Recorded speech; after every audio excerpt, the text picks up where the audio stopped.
compatriots. And thank you all of you for being here.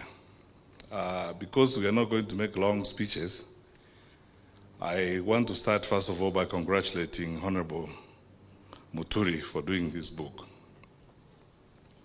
In the 90s, I'm actually looking forward to reading it. In the 90s, in the mid-90s, I served on a small committee with Professor Henry Ndangasi and the others in designing at the graduate school at the University of Nairobi a course that we call the African Autobiography. Because for those of you who may be students of literature and linguistics, the autobiographic genre became new to Africa, probably late 60s and early 70s, because autobiography was mainly a predominant genre for Westerners in terms of writing. There are many theories you could go into on that particular basis, whether or not Africans didn't have stories to write or Africans didn't have to write about their lives and so on and so forth. But it's gratifying to see that now in Kenya, the genre has not only taken root, but it's very vibrant and present. And we are looking forward to reading what J.B. Muturi has done. But most importantly, I spent about 9 years working on legislative strengthening. And this is where I interacted actively with J.B. Muturi when I ran the Kenya Parliamentary Strengthening Program as first of all the Deputy Director, then Country Director for SUNY, and then later on the Regional Director for East and Southern Africa. We served together a little bit. I was reminding JB now on the ALP project, the African Legislatures project, when we did an analysis and put together data on Africa's 48 legislatures. What makes parliaments work, what makes parliaments tick, the characters and the types of parliaments and so on. JB has always been a very resourceful person. In fact, I could be forgiven to say that on the African continent, when you look at experiential exposure and education on legislative work and institutional development in legislation, JB could be one of the about 5 or 10 who have built that body of knowledge and experience in legislative practice that you could actually consult, very much like the big speakers we consult from the Commonwealth Parliament, like the Lok Sabha in India and Australia and so on. I remember many things. I was asking Eugene what I should reveal and what I shouldn't reveal. Then Eugene kept reminding me some of those are too sensitive to reveal. But I remember how we had a lot of discussions with JB the first time we started implementing the new constitution on how the president should behave when he goes to parliament.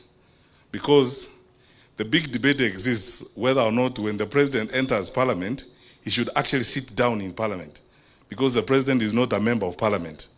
And if you look at the body of knowledge that exists, especially from the US Congress and the others, because the president is not a member of the assembly, he walks in, puts the report on the table, reads the speech and walks out without sitting down because he's not a member of parliament.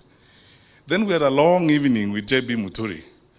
And I was very fascinated by the authoritative basis on which he made his decisions. He pulled out all manner of authorities and so on. And as many of you who have been through this experience would attest, it was an intellectually fulfilling experience to see our own speaker getting into that space in a very authoritative manner and very exciting way. So here is my request to you, or my ask, JB. I'm going to, I've not read your book, so I'm going to read it now.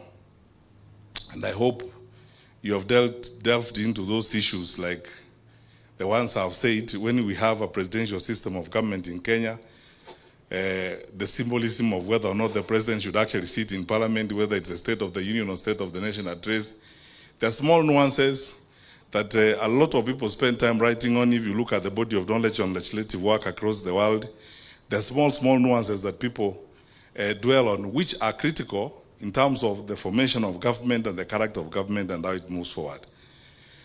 I ask you, therefore, to, beyond the autobiographical work that you have done, I would like to request you, Mr. Speaker, to now also help contribute to the intellectual body of knowledge on parliaments and what parliaments are supposed to do.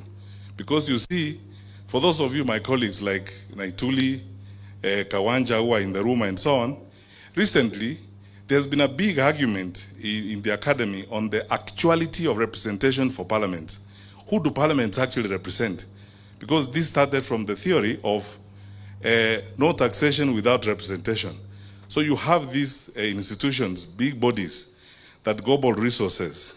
They do a fantastic job, but who do they actually represent?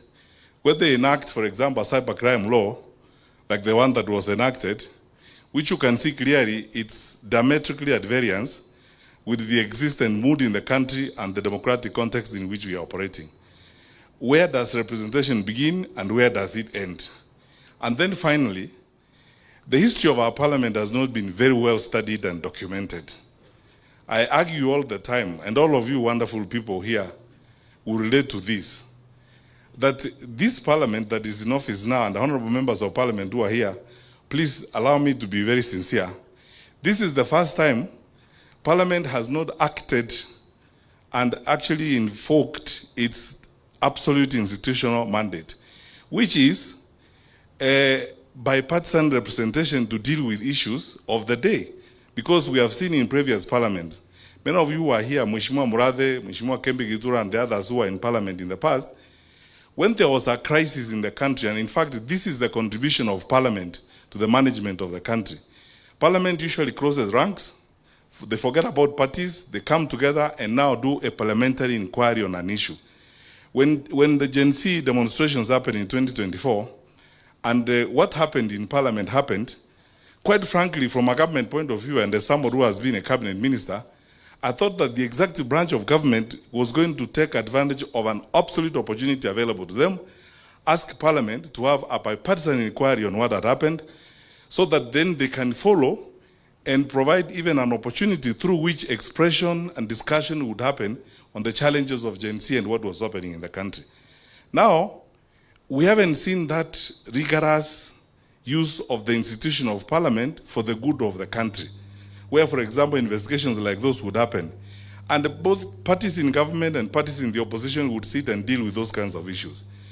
When children burn to ashes in a school here, 21 of them, you expect a complete and thorough bipartisan investigation by Parliament. None of us here, I don't know whether there's anybody even in this room, who knows how many graves are in Shakahola and how many people died there. No thorough bipartisan parliamentary investigation.